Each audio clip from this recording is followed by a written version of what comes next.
Está en los medios, lo hemos informado aquí en Cooperativa, una polémica que se ha levantado desde Antofagasta por una orden de la alcaldesa de desalojar 26 campamentos, entre ellos el Luz Divina, ¿no?, ubicado ahí en La Chimba, donde vive actualmente el sacerdote jesuita Felipe Berríos. Pero esto para algunos es la punta del iceberg respecto de qué está ocurriendo con los campamentos en nuestro país, campamentos que en algún momento se había planteado que al 2010 debían disminuir prácticamente a cero. Así es, no es la realidad que estamos viendo, y esta tarde invitamos precisamente para hablar de estos temas de campamentos, de pobreza en Chile, de qué pasa con la pobreza en tiempos de vacas menos gordas, como dijo recién el ministro de Hacienda, que es lo que queda del día. Invitamos a Juan Carlos Férez, que es presidente de la Fundación para la Superación de la Pobreza, que es economista de la Universidad de Chile, pero que además es experto en estos temas, estuvo durante muchísimo tiempo trabajando en la CEPAR, así que los conoce al dedillo. Además, la Fundación para la Superación de la Pobreza está en la campaña para los voluntarios del servicio país, así que también vamos a hablar de esos temas. ¿Cómo está, Juan Carlos? Muy buenas tardes. Buenas tardes. Muy bien, muchísimas gracias por la invitación, Paula, Mauricio. Juan Carlos Férez, podemos partir por lo de los campamentos, porque estuvo ayer en las noticias, y esto nos recuerda que Chile es un país que no ha logrado terminar con los campamentos, y que además está enfrentando un momento económico un poquitito complicado. ¿Qué es lo que está visto en términos de campamentos? ¿Estamos disminuyendo? ¿Logramos en algún momento cumplir nuestra meta? ¿Qué es lo que pasa allí? Los últimos estudios que se han hecho demuestran de que veníamos con una leve disminución, pero desde hace 2 años a la fecha nuevamente está repuntando la cantidad de campamentos que hay en Chile, y también está aumentando la cantidad de familias que viven en esos campamentos. Hay campamentos de diversos tamaños, pero el último balance que hizo Un Techo para Chile, o el programa Techo, nos reporta del orden de 680 campamentos en el país, en circunstancias que el año anterior teníamos más o menos 630 campamentos. Y particularmente hay una cierta concentración de estos campamentos en algunas regiones del país.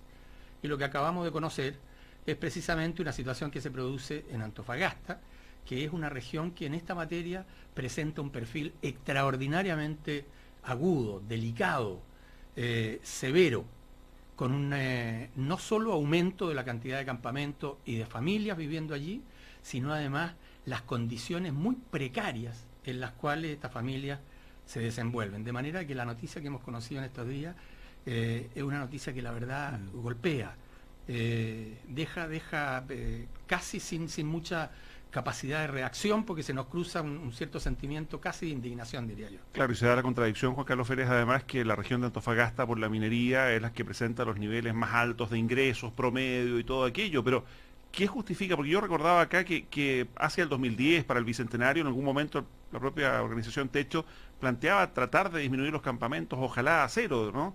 Pero vino el terremoto, y luego han venido aluviones, y han venido una serie de emergencias. No es solo eso lo que justifica o explica el aumento de los campamentos en nuestro país, ¿no? La erradicación de los campamentos ha sido un objetivo de política, un objetivo programático, yo diría, desde el gobierno del presidente Lagos en adelante. Y la verdad llama la atención el poco éxito que hemos tenido. Uno sabe de que vinculado a la problemática de los campamentos hay lo que se denomina una cierta demografía, que cuando uno consigue radicar o erradicar un campamento, muy probablemente en el mismo sitio o en sitios cercanos se vuelva a producir otra concentración de personas, porque hay un fenómeno de base que tiene que ver con el allegamiento, tiene que ver particularmente en nuestras regiones del norte con un incremento muy fuerte de la migración, una componente de esa migración, y ahí tenemos otro gran tema como país, opera, existe, se desenvuelve en nuestro territorio bajo condiciones que son relativamente irregulares o al margen de la ley, y por lo tanto con muy pocas posibilidades de acceder a los mecanismos regulares, ya sea para conseguir una vivienda o para conseguir un apoyo para hacerse, por ejemplo, de un subsidio, etc. De manera que uno pensaría de que lo que ha faltado ahí es un poquito más o una buena dosis más de voluntad política, porque lo que está involucrado desde el punto de vista de los recursos para esa cantidad de familias, para esa cantidad de campamentos de que estamos hablando, no son cifras siderales. Nadie espera de que se radiquen de un año para otro. pero al menos de que se reafirme una tendencia francamente a la disminución. Usted dice, no requeriría una cantidad millonaria extraordinaria de recursos, como está diciendo, no son cifras siderales, y dice que falta voluntad política, y esa voluntad política ha faltado desde Lagos en adelante. ¿Usted la ve transversal? ¿Usted ve que ha faltado en todos los últimos gobiernos? La veo presente como déficit, puede ser de distinta magnitud, pero como déficit hace ya un largo tiempo, porque el país está en condiciones desde el punto de vista de la generación de recursos internos, de lo que es nuestro Producto Interno Bruto, y nivel del gasto público además, en condiciones hace ya unos cuantos años de haber destinado una cantidad mayor de recursos para enfrentar este tema. Y lo que uno ve es que eso no se ha dado, y lo que habría que hacer sencillamente es revisar cuál es la posición desde el punto de vista de la escala de prioridades que ha ocupado este tema vis a vis otros temas que también están ahí pugnando por absorber los recursos. ¿Y qué falta entonces? ¿Qué es lo que habría que hacer con la experiencia que tienen ustedes, con la experiencia que reúne Techo? ¿Qué falta? Uno pensaría de que junto a esta voluntad política debiera haber una capacidad para plasmarlo en políticas públicas que vayan frontalmente a resolver este problema. No solo desde el punto de vista de asumir la erradicación o radicación de los campamentos, sino que además mejorar las condiciones de vida, las condiciones de inserción, en el caso de esta población inmigrante, por ejemplo, que permita de que vayan accediendo a través de distintos canales a la solución de sus problemas habitacionales. No solo desde el punto de vista de acceder a una vivienda, sino que desde el punto de vista de acceder a un hábitat adecuado, a un hábitat digno. No se trata de erradicarlo de donde están para ponerlo nuevamente en la periferia de nuestras ciudades. Juan Carlos Férez, hablamos de los gobiernos, pero a mí me parece que también tenemos que hablar de los países, de las sociedades, porque son decisiones que tomamos entre todos, ¿no? Las voluntades políticas se basan en también la capacidad de que los ciudadanos y las ciudadanas tomamos esos temas como prioridades. Yo me preguntaba en momentos en que las vacas son menos gordas, como dijo el ministro de Hacienda recién, hablamos de cómo se va a ver afectado el crecimiento.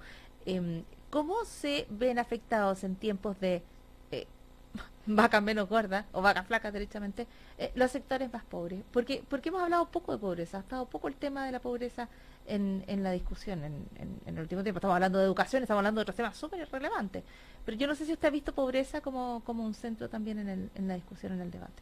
No lo vemos ya desde hace algún tiempo, lo hemos hecho presente en los planteamientos de la Fundación de Superación de Pobreza. Hay dos grandes mecanismos a través de los cuales se transmite hacia los sectores en pobreza lo que puede ser una recesión, o en este caso, para ser más ajustado a la realidad que vive el país, un enlentecimiento del ritmo de crecimiento de la economía. Ya, no recesión, ralentamiento. Exactamente. Ya. Sí, porque se supone de que este año la economía va a volver a crecer, va a tener números positivos, lo que pasa es que son más chiquitos que lo que era la expectativa inicial, y muy probablemente el próximo año también vamos a crecer, incluso un poquito más de lo que se espera para el 2015. En ese sentido no estamos en recesión, no estamos en estancamiento, estamos creciendo más lento. Ya. Ahora, cuando se crece más lento, también hay impactos sociales que se generan, porque las demandas sociales van creciendo a un cierto ritmo, y si la capacidad de colocar recursos no va acompasado con eso, bueno, vamos a ir generando algún rezago. Los dos mecanismos principales son, por un lado, el mercado de trabajo, y por otro lado, el gasto público, las políticas públicas.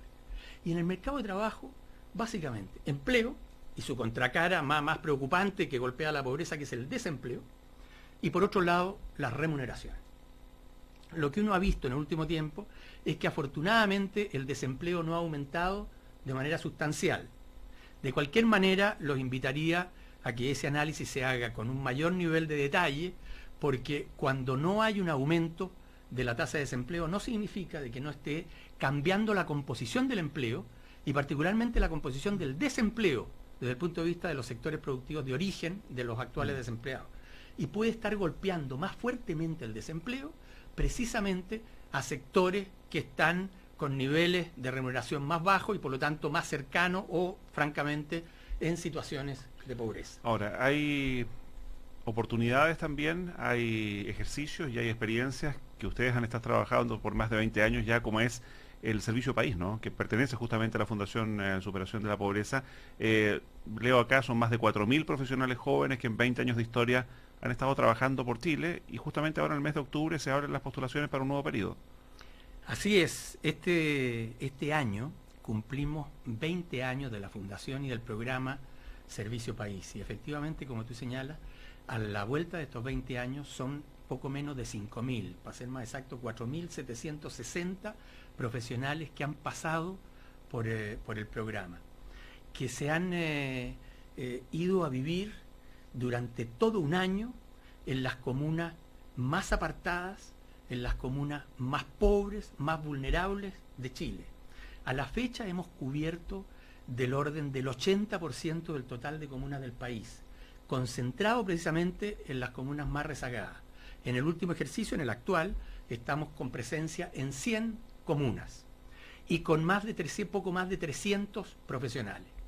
La invitación que queremos hacer durante este mes de octubre, que se abrió el proceso de postulación al programa, está directamente dirigido a nuestros profesionales jóvenes, a los muchachos que están recién egresando o egresaron hace muy poco, que a lo mejor todavía no han hecho su primera experiencia laboral o tienen nada más una experiencia en el cuerpo, y que además visibilizan de que este país necesita de un mucho mayor compromiso con la equidad y con la justicia social, y que una manera extraordinariamente potente de hacer manifiesto ese compromiso es tomar la decisión de irse a poner al servicio de estas comunidades, que tienen muchos recursos, que tienen muchas posibilidades potenciales, pero tienen un montón de limitaciones, particularmente en las competencias para identificar esos recursos, para visibilizarlos, para movilizarlos, para conectarlo con las oportunidades. Y ahí es donde los profesionales de Servicio País hacen una tremenda experiencia que no solo representa un aporte para las comunidades, sino que también una lección, un aprendizaje que no exageramos cuando decimos que en general les cambia la vida, les cambia la perspectiva de cómo ejercer a futuro su profesión, teniendo en el centro una idea país que los reclama desde el privilegio que ellos tuvieron al momento de adquirir su profesión, pero los reclama ahora para que estén muy al servicio de los más pobres. Lo que queremos es contar este año, ojalá con más de 3.000 postulantes, como lo hemos tenido todos los últimos años, para poder seleccionar de ahí a 300 a 350 profesionales que asuman este desafío y que se vayan por un año, no a visitar, a vivir a estas comunas, a estas localidades y en el seno de estas comunidades, para ponerse, como decía, al servicio y poder apoyar el mejoramiento de sus condiciones de vida, pero movilizando los propios recursos de las comunidades. Ahí está la invitación desde la Fundación para la Superación de la Pobreza a quienes quieran participar en el Servicio País. Juan Carlos Pérez, el presidente de la Fundación, estuvo hoy en Cooperativa, nos dejó con varias cosas para pensar, lo del desempleo, qué pasa con la pobreza cuando vienen los procesos de ralentización y otros temas. Así que muchísimas gracias por la visita a lo que queda del día. Puedo agregar, Paula, una cosita muy chiquita. Los interesados pueden postular a través de nuestra página web, que está dispuesta especialmente al efecto, www.serviciopaís.cl. Muchísimas gracias, Juan Carlos. Gracias a ustedes. En octubre.